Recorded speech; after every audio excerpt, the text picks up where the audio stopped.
إلا الحب على الدين إلا الحب على الدين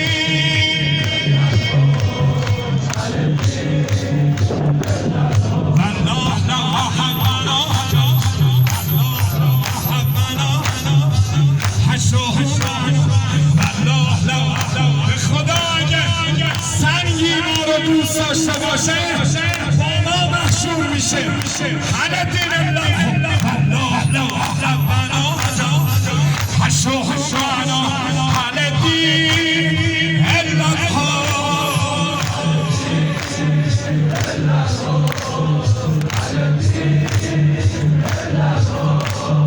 على الدين إلا الحب سر و سامان جهان پیشکش آخر جهان من پریشان حسینم چه بود بهتر از این من پریشان حسینم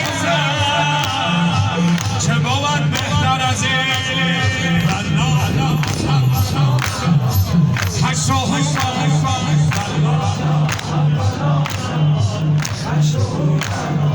على الدين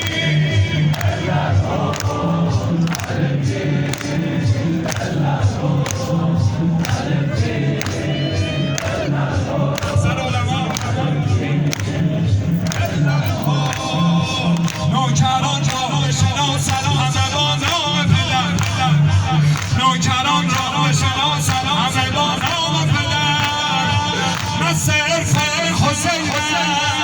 چه بود بهتر از این چه بود بهتر از این حبی عبدالله